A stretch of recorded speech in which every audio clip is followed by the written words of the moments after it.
반갑습니다. 2026년도 신목고 내신을 맡게 된 정서윤이라고 합니다.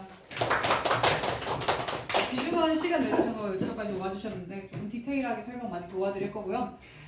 중간중간에 아마 질문이 발생할 수도 있을 겁니다. 그래서 그런 부분들을 미리 적어두시고 마지막에 질의응답 시간이 있기 때문에 그 부분에서 질의응답 시간에 저희한테 다시 한번 질문을 해주시면은 자세하게 제가 답변을 드리도록 하겠습니다. 혹시라도 내 아이만 해당하는 사항이 있을 것 같다 하시는 분들은 따로 나누셔서 질문하셔도 괜찮으니까요. 편안하게 질문해 주시면 됩니다.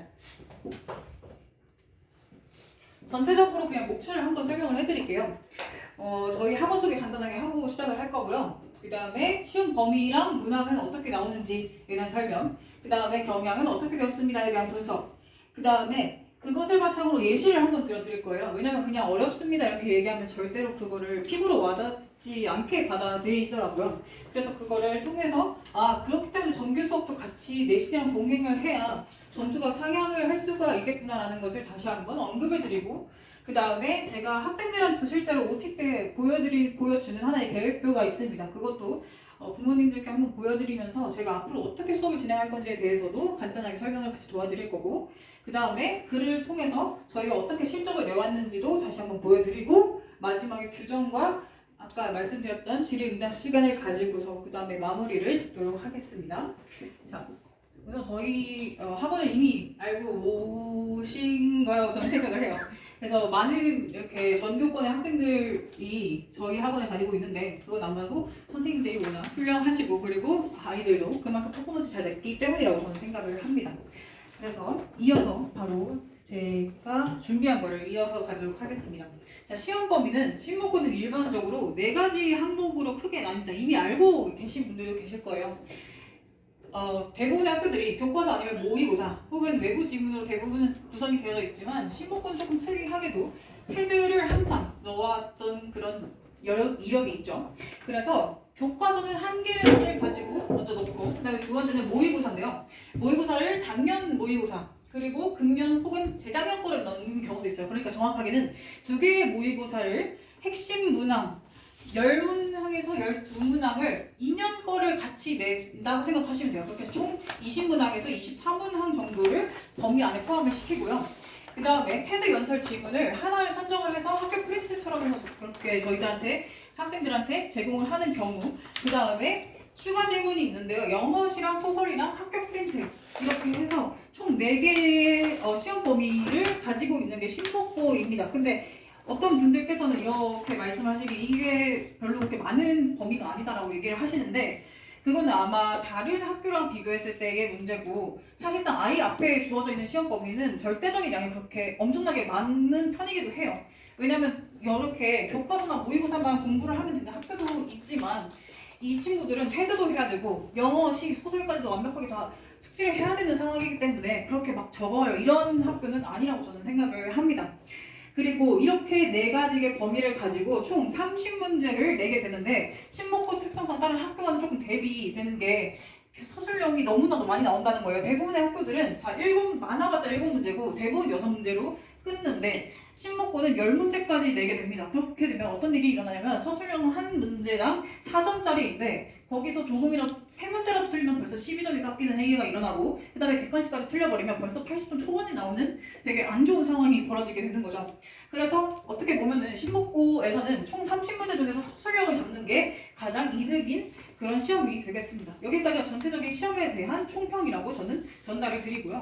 다음으로 넘어가서 이것을 바탕으로 2024년도부터 시작해서 2025년도까지 이 전체 시험 경향에 대해서 분석을 제가 해봤는데, 전체적으로 보았을 때 시험 구조와 범위는 아까 언급을 드렸지만 이렇게 3가지가 혼합돼서 출제가 되는 경우인 거고, 후반으로 갈수록 점점 더 독해에 포커스를 맞춘 시험으로 그 시험의 성향이 더 결정되는 경향이 있습니다. 그래서 긴 지문이랑 엄청나게 많은 분량 속에서 이걸 어떻게 시간이라는 한계 안에서 어떻게 핵심을 빨리빨리 찾아서 내가 어떻게 정확한 정답을 집어낼 수 있느냐를 계속해서 물어보는 문제들이 대부분이라고 생각하시면 될 것 같아요.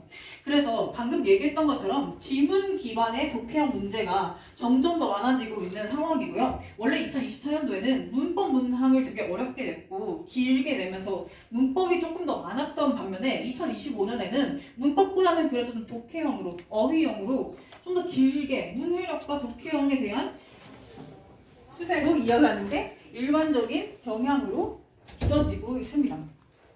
방금 얘기했던 것처럼 서술형도 고난도로 이어지고 있고 방금 얘기 드렸던 것처럼 문법이 점점 축소가 되고 독해로 계속해서 경향을 밀고 나가는 경향이 있습니다. 그래서 이것은 결국에는 단순히 내신 때 이거를 바짝 암기해서 얼마나 잘 외웠는지를 확인시키는 시험이 아니라 진짜 이 학생이 정확하게 문법과 어휘를 얼만큼 쌓아왔으며 그걸 바탕으로 어떻게 독해를 이해하고 거기서 핵심을 어떻게 찾아낼 것인가를 정확하게 영어 실력을 파악할 수 있는 제대로 된 시험이라고 저는 생각을 합니다. 그리고 신목고 선생님들이 시험 문제 만드는데 되게 진심이신 것 같아요. 다른 학교 대비 정말 정성스럽게 만드시거든요. 되게 어디서 긁어온 것만 같은 문제들은 거의 없고 정말 열심히 정성을 쏟으셔서 만드는 시험이기 때문에 저희들도 대비시킬 때 정성을 다해서 수많은 가능성을 열어두고 항상 저희도 같이 대비시키고 있습니다. 네, 다음으로 넘어가면요. 저희가 아까 이렇게만 보면 정말 와닿지가 않으세요. 그래서 항상 저는 시험에 어떻게 나오는지 그냥 문제를 하나 따와서 보여드리거든요. 이게 시험 문제 중에 한 개라고 보시면 될 것 같아요. 이미 조금 그래도 선행이 되어져 있는 학생들은 많이 본 문제의 유형이지만 또 이게 시험지에서 학교에서 보면 되게 느낌이 달라요. 자, 이게 일반적으로 나오는 가장 짧은 지문 하나예요. 자, 일반적으로 여기 전체에서 주제는 대부분 앞쪽이랑 뒤쪽에 나와져 있는데 이것도 똑같이 주제를 여기다가 이렇게 한국어로 해석을 해놨어요. 그 다음에 이 한국어를 밑에 나와져 있는 조건에 맞게 영작을 하세요가 이게 서술형의 일반적인 형태라고 생각을 하시면 돼요. 근데 항상 저희한테 물어보는 게 뭐냐면 근데 중학교 때는 저희 그냥 암기만 하면 됐었는데 그러면 다 맞을 수 있었는데 고등학교 때도 그렇게 해야 되는 건가요? 그렇기 때문에 우리도 암기로 계속 아이를 가르쳐야 하는 건가요? 이렇게 물어보시는 분들이 계세요. 근데 그렇게 암기를 하면 안 되는 게 바로 이 지문에서 바로 확인이 됩니다. 왜냐면은 이게 원래 이쪽에 나와져 있는 24년도 이 문항을 가져다가 변형을 시킨 문제였어요. 그래서 맨 마지막에 보시면 이 문장이 가장 중요한 주제문인데 이 문제를 갖다가 한국어로 바꿔놓고 paraphrasing이라고 하죠. 다른 단어랑 다른 단어를 가지고 조금 더 어렵게 여기 나와져 있는 교과서의 문법이랑 같이 결합을 시켜서 다르게 문제를 내버리는 게 이게 일반적인 그 서술형의 변형 문제라고 하시면 될 것 같아요. 그런데 기본적으로 이게 서술형이니까 그렇게 나오나요? 라고 물어봤을 때는 절대 그렇지 않고요. 모든 객관식도 다 이렇게 paraphrasing 같은 뜻을 가지고 있는 다른 언어, 다른 단어로 다 바꿔서 그렇게 출제를 하고 있습니다. 네, 그래서 이렇게 보시는 게 오히려 이렇기 때문에 애들이 많이 틀리고 단순히 암기만 하면 안 되는구나를 좀 더 확 와닿았을 거라고 생각을 합니다. 네, 그래서 그러면 어떻게 해야 될까요? 나올 거예요. 저희 아이들은 항상 아직은 중학교밖에 데이터베이스가 머릿속에 없기 때문에 그거를 계속 기점으로 생각하세요. 그래서 중학교 때 얘는 100점이었는데요. 중학교 때 얘는 95점 맞았는데요. 이것만 보기 때문에 조금 거기서 문제가 발생한다고 생각을 해요. 왜냐면 그 100점 안에도 고등학교 3학년을 풀다가 중학교에 와서 100점을 맞는 친구도 있고 고등학교 1학년 거 풀다가 고등학교 여기 와서 중학교 거 100점 맞는 친구들도 있잖아요. 그리고 그 안에서도 예를 들어서 라이팅과 에세이가 완벽하게 준비되어 있는 친구도 그냥 100점을 맞고 그러니까 같은 100점이라고 해서 정말 다 똑같은 수준의 100점이 아니라는 얘기를 한번 전달을 드리는 겁니다. 애들이 많이 착각을 하고 처음 시험에서 많이 울어요. 그러니까 그거에 대해서도 아이들이 알고 있어야 돼요. 그래서 당연히 중학교 한국 시스템에 맞춰진 거면 단순 암기에 익숙할 수밖에 없습니다. 왜냐면 그것만 맞으면 나 100점 맞을 수 있었으니까. 그리고 두 번째의 주요 리스크는 무엇이다? 우리가 서술형을 학교에서는 물론 양정중이나 이런 쪽은 보기도 해요. 가끔씩 서술형을. 근데 대부분 다 안 나왔죠. 객관식 찍는 것만 이렇게 많이 익숙해졌을 겁니다. 그리고 세 번째가 무엇이다? 시간이 부족해요. 아예 선생님 죄송해요 막 울면서 마지막에 5문제 아예 못 풀었어요. 이렇게 오는 친구들이 너무 많아요. 그럼 저도 마음이 같이 빠그러집니다. 왜냐면 같이 고생을 했기 때문에. 그래서 이 세 가지를 완벽하게 탄탄하게 연습을 해온 친구들과 그냥 내가 혼자 할 수 있을 것 같아 이러면서 혼자 공부한 친구들의 차이는 어쩔 수 없이 벌어지게 되는 겁니다. 그래서 저는 우선은 단순 암기에 익숙해져 있는 걸 갖다가 애들아 외워 이거는 정말 비효율적이라고 생각을 하기 때문에 이 어떻게 변형이 나와도 너희들이 이 변형을 어떻게 받아칠 거야, 어떻게 변형이 됐을까에 대해서 핵심만 알고 있으면 다 받아칠 수 있다고 저는 생각을 하기 때문에 단순 암기가 통하지 않는 문제 구조를 너희들이 한번 생각을 해봐 라는 거를 수업 시간에 계속해서 언급을 해드립니다. 그 다음에 방금 얘기했던 것처럼 계속 같은 맥락이에요. 핵심을 바탕으로 이 긴 지문을 어떻게 빨리빨리 읽어내고 머릿속으로 이해를 할 거냐를 계속해서 너희 한번 상기시켜봐. 머릿속에 다시 한번 넣어볼래? 를 계속 넣어줍니다. 그렇지 않으면 그냥 주입식 교육이기 때문에 그냥 선생님이 외우라고 했으니까 외울게요. 이렇게 돼버리기 때문이죠. 그 다음에 두 번째는 문장을, 이거는 솔직하게 조금 말씀을 드리면 이것 때문에 제가 정규 수업의 중요성을 계속 언급을 드리는 거예요. 왜냐면 수학 같은 경우는 1단원을 패스를 해도 2단원, 3단원에서는 저희가 다른 개념에 대해서 기본적으로 숙지를 할 수가 있었어요. 그리고 1단원을 몰라도 나는 2단원에 대한 개념을 알고 있으면 문제를 쭉 풀 수 있었지만 영어라는 거는 기본적으로 어휘가 계속해서 쌓아지는 과정 안에 문장을 문법에 딱딱딱 맞게 그 구조를 하나로 다 완성을 시켜야 되는데 그것은 잠깐 점프하고 선생님 저 내신 때만 바짝 다닐게요. 이렇게 하면서 갑자기 1등급을 원해요. 이런 말도 안 되는 얘기를 하는 친구들이 간혹이 아니라 꽤나 많습니다. 요즘에는 왜 그런지 모르겠는데 요즘에는 정말 많아요. 그래서 정규 때도 조금은 내신 때만큼은 타이트하진 않더라도 그때 방식에 문법을 조금씩 하나씩 다 단단하게 다져놓고 어휘는 매번 계속 수능장 들어가기 전까지 계속 외워야 되는 건 당연한 것이며 그리고 그걸 바탕으로 시간 제한 두고 그러면 여기서부터 이거를 영장을 빨리 다시 한번 해볼래? 를 계속해서 연습을 시키는 게 제 수업 시간에 들어가 있는 하나 서술형 패턴 프랙티스라고 생각하시면 될 것 같아요. 그리고 시간 부족한 것도 당연히 중요하죠. 왜냐면 멘탈 싸움입니다. 왜냐면 우리가 똑같이 주어진 시간 안에서도 어떤 아이는 퍼포먼스를 되게 잘 내는 반면 어떤 아이는 너무 긴장하는 바람에 다 와장창 무너져요. 그래서 저는 그 2주차가 될 때마다 제 수업 시간에서 시간 제한을 5분인가 10분을 더 줄여서 시간 제한을 더 줄인 다음에 멘탈적으로 계속 반복을 시킵니다. 이렇게 빡빡한 상황 속에서도 나는 할 수 있다라는 어떠한 좀 믿음을 좀 심어주고 싶어서 저는 약간 그렇게 수업 시간에도 그것을 넣고 시험을 넣고 계속 반복을 시키는 수업을 진행을 하고 있습니다. 그래서 이런 거는 그러면은 선생님 어떻게 수업을 어떤 식으로 이끌어 가시는지 알겠는데 그러면 어떤 자료나 어떤 문제를 주시나요? 라고 했을 때는 기본적으로 우리 모든 학원에서 다 나오는 시판에 나오는 그러한 문제들은 당연히 기본적으로 빨리고요. 저는 그러니까 제 인생에서는 안 좋은 조금 그런 걸 수도 있지만은 제가 제 시간을 모두 갈아서 내실 때는 저의 인생이 없어요. 그래서 시간을 갈아서 문제를 계속 만듭니다. 문제를 계속 만들어서 그러면 이건 어떤데? 이건 어떤데? 하면서 아이들이 좀 자기가 어느 정도 숙지가 됐으면 어느 순간이 되면 되게 어깨가 이만큼 올라가 있어요. 근데 저는 그렇게 시험장에 보내지 않습니다. 계속 눌러줘야 돼요. 아니야, 난 부족해, 나 더 할 수 있어. 그래야 내가 기대했던 것보다 조금 덜 나오는 게 일반적이거든요. 그래서 그런 것을 바탕으로 했을 때 항상 핵심 문제랑 그리고 주제를 찾는 문제를 항상 배포를 하고 가장 중요한 핵심 문장을 찾고 그거에 빈칸이 뚫렸을 때 이거 말고 어떻게도 들어갈 수가 있는 데가 본인 입에서 술술술 나올 수 있게끔 문제를 계속해서 다양한 파트에 포커스를 두고서 배포를 합니다. 그 다음에 방금 말씀드렸던 것처럼 변형 문항도 같이 넣어서 배포를 하고 있고요.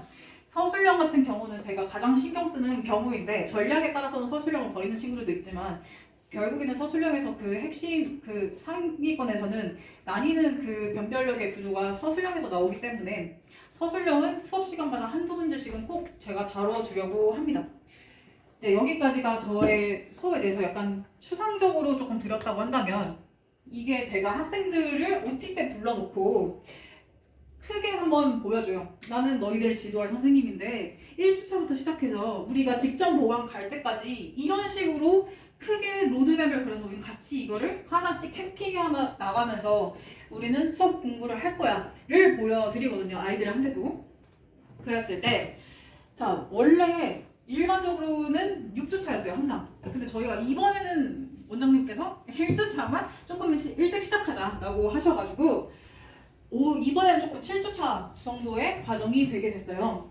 그래서 그렇게 되면 어떤 일이 일어나냐면 그러니까 일반적으로는 신목고는 교과서를 1과부터 넣는 게 아니라 2과부터 넣어요. 그래서 아마 2과부터 저는 진행을 할 것 같지만 그래도 저는 어떤 걸 먼저 하냐면 기출 문제를 본인들한테 풀리게 해요. 왜냐면은 제가 아무리 앞에서 야 어려워 정신 차려 너 잘하는 거 아는데 이거 그래도 어려운 거고 너가 이거를 여태까지 보지 못했으니까 다시 한번 익숙해져야 돼를 아무리 말해봐도 애들이 몰라요. 그렇기 때문에 그냥 아예 문제 딱 줘버리고 풀리면 애들이 충격을 받습니다. 와, 나 되게 못하는 거였구나를 충격을 받아야 애들이 그럼 나 진짜 다음 수업 시간도 제대로 들어야겠다 이게 되거든요. 그래서 첫날에 저의 계획표를 보여주고 신목권 이렇게 나오고 서술형은 이렇게 나오는데 너희가 지금 아무리 잘하고 너희가 지금 너무 못하면 이렇게 앞으로 더 보완을 해야 되는 거고 나는 이런 걸 다시 한번 확인을 시켜줘야 돼. 이런 거를 먼저 자기네들이 피부로 깨닫게 한 다음에 그 다음에 교과서 진도를 나갑니다. 그래야 조금 순경요법이 가장 잘 먹히는 방법이라고 생각해서요. 그래서 교과서를 상세하게 분석을 하고 그 다음에 2주차 때는 테드 토크를 하고 그 다음에 이렇게 모의고사 나오고 이게 짝짝짝짝 아까 제가 말씀드렸던 것처럼 그대로 진행을 하는데요. 사실상 학교에서 이렇게 저희는 이 범위가 들어가요 라고는 얘기를 하지만 자료를 한꺼번에 초반에 다 주시는 게 아니에요. 중간중간에 갑자기 여기 이제 나왔어요. 여거 할 거야 이런 식으로 배포를 되게 많이 하세요. 물론 그것을 취업해서 제가 정리를 해서 아이들한테 전달을 하는 게 제 역할이기 때문에 그거는 제가 알아서 중간에 잘 지휘를 하지만 그래도 간혹 가다가 이렇게 나오는 정말 중구난방으로 제시가 되어지는 이 범위를 갖다가 어떻게 메우실 건데요, 그러면? 그래도 할 게 정말 많습니다. 그래서 예를 들어서 교과서가 나왔는데 뒤에 아직도 아무것도 나오지 않았다면 그래도 저는 여태까지 했던 데이터가 있기 때문에 모의고사가 이게 나오겠다 정도는 제가 이해가 되고 이미 파악이 되어져 있기 때문에 그냥 그거를 갖다가 먼저 수업을 진행을 하고 그 다음에 학교에서 이게 확정이 났다고 한다면 그 부분에 있어서 계속해서 딱딱딱 치고 나가는 식으로 수업 진행을 하게 됩니다. 여기까지가 아까 여기에 보시면 아시겠지만 수업에 대해서만 제가 지금 설명을 한 거고요. 그러면은 수업을 2시간 이렇게 진행을 한 다음에는 어떤 게 있냐면 클리닉이 이제 있는데요. 클리닉을 이렇게 3개로 나눠놨어요. 처음에는 단어를 외워야 됩니다. 단어는 정말 너무나도 중요하기 때문에 그거에 대해서는 입이 아플 정도로 계속 강조를 해요. 그래서 단어는 항상 직접 보완까지도 다시 한번 시험을 봅니다. 그래서 단어를 시험을 본 다음에 확인 테스트 1, 2라고 되어져 있는데 이 오늘 배웠던 것을 바탕으로 확인 테스트 1은 뭐냐면 그냥 정말 제대로 수업을 들었니? 에 대한 거를 그냥 정확하게 암기를 제대로 했는지에 대해서 확인을 하는 테스트예요. 그렇다고 해서 암기에서 달달달 쓰세요 이런 테스트는 아니고요. 수업을 제대로 듣고 너가 핵심을 제대로 잡았는지에 대해서 확인을 하는 거라면 확인 테스트 2는 이것을 변형하고 응용해서 실질적으로 신목고에서 나오는 스타일로 변형을 하는 것을 확인 테스트 2에서 다시 한번 저희가 풀리게 합니다. 이렇게 3가지 클리닉을 끝냈을 때 다 통과하면 너무나 좋겠지만 다 통과하지 못한 학생들은 남아서 그냥 할 수 있을 때까지 주구장창 남아서 다 풀리고 집에 보내는 게 저희의 프로세스예요. 그리고 만약에 선생님 저 뒤에 학원이 있는데요. 혹은 선생님 저 근데 뭐가 있어요. 일정이 있어요. 이러면 저기 토요일 보이시겠지만 미통과 시에는 토요일에 와서도 어찌됐든 간에 일주일 안에 끝내야 되는 클리닉은 너 여기서 다 끝내야 돼. 이거를 다 확인을 하고 그 다음에 집에 보냅니다. 이게 계속해서 반복돼서 죄송합니다. 이게 아마 배터리가 끝난 것 같아요. 그냥 말로 진행하겠습니다. 그래서 이렇게 7주차가 다 끝나게 되면은 이제 전체적으로 끝났을 때 원래 다른 학교라면은 2회독 정도는 할 수 있는 시간이 조금 있어요. 근데 신목고가 이거를 하나하나 디테일하게 분석을 다 하다 보면은 2회독 하는 시간이 조금 부족할 수도 있어요. 그러나 저는 그래도 해요. 그래도 어떻게 해서든 다 하기 때문에 예를 들어서 외부 지문을 분석을 하다가 뒤에 시간이 한 15분 정도 남으면 너희들 솔직히 애들이 연쪽 되면은 앞에 배운 거 다 잊어버리거든요. 그래서 이거를 다시 갖고 와서 다시 한번 복습을 합니다. 그리고 이번에 7주차가 있는 게 어쩌면 그것 때문에 조금 더 유리할 수가 있는 상황인데요. 그때 다시 한번 갖고 와서 앞에 잊어버린 거를 다시 한번 상기시켜주고 직전 보강 직전까지 완벽하게 다 마무리를 시키는 게 제 프로세스입니다. 그 다음에 맨 마지막에 직전 보강이 있는데요. 이게 저만의 영업 비밀입니다. 항상 제가 이 동형 모의고사라고 해서 그 전년도랑 재작년도에 같은 정말 시험지의 그 틀까지도 똑같이 글씨체까지도 똑같이 해가지고 제가 하나하나 문제를 다 똑같이 만들어요. 그래서 애들한테 정말 학교에서 보는 시험 그대로의 세팅을 가지고 풀리게 합니다. 그리고 사실상 여기서 정말 똑같은 문제가 정말 많이 나와요. 그래서 제가 항상 원장님한테도 저를 어필할 때 항상 이거 동형 모의고사를 여기서 똑같은 게 얼마나 많이 나왔는지 아세요를 어필합니다. 그래서 학생들도 다른 건 조금 빠지려고 하는 얌생이 같은 친구들도 동형 모의고사는 그래도 꼭 들으려고 합니다. 이거 선생님이 랑 똑같은 게 너무 많이 나와 이러면서 좀 애들이 듣거든요. 그래서 이런 식으로 해서 직전 보완까지 완벽하게 마무리를 짓는 게 전체 프로세스라고 생각하시면 될 것 같습니다. 네, 여기까지가 저의 내신 수업, 대비 수업 구성이랑 계획을 말씀드렸고요. 이렇게 했을 때 제가 실질적으로도 어떻게 실적을 냈느냐에 대한 내용인데요. 저는 왠지 모르겠지만 항상 전교권 친구들이 항상 많아요. 그래서 1등부터 13등까지 줄 세운 적도 있고 전교권 친구들이 정말 많고 제가 이게 되게 줄이 잘 맞아서 그럼 전교권 친구들만 오나요? 라고 한다면 그것도 아닌 게 하위권에 있는 친구들조차도 저를 되게 좋아해요. 왜냐면 제가 조건을 다 플렉스블하게 그러니까 유연성 있게 다 맞춰주거든요. 그래서 그것을 바탕으로 했을 때 지금 솔직하게 말씀드리면 수치상으로는 다 12명, 13명, 14명 이 정도밖에 안 된다고 생각하실 수 있겠지만 그거를 1등급이라고 생각했을 때 한 학교에 가지고 가면 거의 1등급의 대부분이라고 생각하시면 될 것 같아요. 네, 그리고 또한 중요한 게 무엇이냐면 첫 번째 중간고사보다 저기 뒤에 나와져 있는 기말고사까지의 난이도가 계속해서 상승을 하고 있는데 그 학생 수가 유지됐다는 얘기는 실질적으로 상승했다는 것과는 같은 의미라고 생각하시면 될 것 같습니다. 자, 그러면은 저희 학원 규정 안내 들어가기 전에 조금 개인 관리에 대해서 제가 좀 설명을 한번 드려야 될 것 같은데 여기에 페이지를 제가 넣지를 못했어요. 자, 그렇게 되면은 선생님 그리고 약간 이렇게 생각하시더라고요. 선생님 생긴 것도 그렇고 되게 깐깐하시고 되게 스트레이트하게 뭔가 엄격하시게 다 쳐내실 것 같은데 저희 아이는 너무 잘해서 혹은 너무 못해서 이렇게 다 뭔가 관리를 더 잘 해주시는 편인가요? 이렇게 물어보시는 분들이 계세요. 근데 솔직하게 말씀을 드리면 정규 수업처럼 내신 수업도 솔직히 밖에서 뭔가 시판 문제를 한다거나 아니면은 강의를 찾아서 들으려면 정말 찾아서 들을 수가 있어요. 근데 굳이 어머니들께서 아버님들께서 학원을 등록을 하는 이유는 학생이 제대로 뭔가 정리가 안 되어 있는 이거를 옆에서 잡아주시길 원하는 거고 그리고 과외가 아니라 그래도 학원 시스템 안에 들어가려고 하는 것은 시스템을 기둥을 삼아서 뭔가 조율을 할 수 있으면서 내 아이를 조금 더 케어를 해주시길 원하기 때문에 보내신다고 저는 생각을 해요. 그래서 저는 제가 조금 힘들지만 그래도 한 명 한 명 얘가 뭐가 부족한지 그리고 얘는 뭘 잘하는지 그리고 얘는 어떤 전략을 써야 그래도 조금은 상승을 시켜줄 수 있는지를 한 명 한 명 다 파악을 하고 항상 한 명 한 명을 다 상담을 합니다. 대부분 중학교 넘어가면은 가는 순간부터는 어머니들이랑은 전화를 하기보다는 학생들이랑 조율을 더 많이 하고 커뮤니케이션을 더 많이 해요. 그래서 어머니들 앞에서 아버님들 앞에서 이렇게 서 있기 때문에 지금 약간 더 딱딱해 보일 수 있지만 애들이랑 있으면 되게 플레저하게 그러니까 엄청 벽 없이 되게 친근하게 잘 다가올 수 있게끔 하는 선생님이기 때문에 아이들이 허물 없이 저한테 와서 선생님 부족해요. 더 주세요. 선생님 저 이거 안 하는데 수업 조금만 어떻게 해주시면 안 돼요? 저 보충 더 해주시면 안 돼요? 하면은 저는 그냥 정말 저도 기쁜 마음으로 불러다가 보충해주고 조절을 해주는 편입니다. 네, 여기까지는 관리에 대해서 어떻게 관리하는지 설명을 드렸고요. 규정입니다. 제가 아무리 관리를 잘하고 플렉스블하게 잘 조절을 해준다고 할지라도 너무 기둥이 없고 시스템이 없으면 정말 케이오스 그러니까 혼란이 되거든요. 그래서 저는 이 규정은 정말 무조건 지키려고 합니다. 휴원에 대한 거는 1년에 한 달만 가능하고요. 그리고 퇴원 같은 경우도 등원 여기에 보시면 다 아시겠지만 딱 특정 계열수마다 퇴원이 됐다가 다시 돌아올 수 있는 그 기간들이 존재를 합니다. 그래서 이거는 사실 학생들이 맨 처음에 OT 때 올 때 제가 다 싹 다 뽑아가지고 이제 어머니들께 배포를 시키거든요. 그래도 여기 오셨으니까 다시 한번 언급 정도는 해드리는 건데 제가 가장 중요하게 생각하는 게 이것입니다. 결석입니다.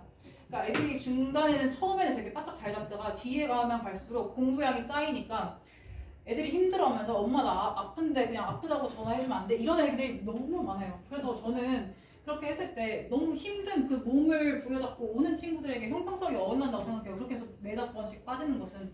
그래서 저는 딱 월 1회까지 병원 기록과 서류가 있고 아니면 학교에서 어떤 행사가 있다는 문자를 보여주고 인증이 되는 한에서 월 1회까지만 결석을 허용하고요. 그런 경우에는 저희가 영상 보충으로 대체를 하고 그리고 클리닉은 토요일날 따로 불러서 클리닉은 무조건 다 치르게 하는 식으로 진행을 하고 있습니다. 그리고 무단 결석과 지각 그리고 과제 이행에 있어서도 저희는 되게 엄격하게 안 되는 건 안 돼. 조절은 해줄 수는 있어. 계속 이러한 스탠스로 저는 계속 가고 있습니다. 방금 말씀드렸던 것처럼 영상 대체로 수업을 하지만 클리닉은 무조건 제 앞에서 다 끝내고 집에 가야 돼요. 그리고 휴대폰도 똑같습니다. 학원에 오면 아이가 연락이 안 될 거예요. 왜냐면 앞에서 휴대폰 다 봤거든요. 여기서 중간에 유튜브 보거나 하는 친구들이 있어서 그런 거 다 방지하기 위해서입니다. 그리고 수강료 환불 규정은 교육청에서 내려오는 똑같은 규정을 따르고 있습니다. 이거는 아마 제가 아까 말씀드렸다시피 OT 때 한 번 더 이렇게 학생들을 통해서 A4용지에 다 뽑아서 전달 드릴 예정입니다. 여기까지가 규정에 관한 얘기였고요. 이제 다 전반적으로 설명이 끝났고, 네, 설명이 끝났기 때문에 아마 중간중간에 좀 질문사항이 있으실 거라고 생각을 합니다. 그래서 다음은 저희 질의 응답 시간을 갖도록 하겠습니다. 혹시라도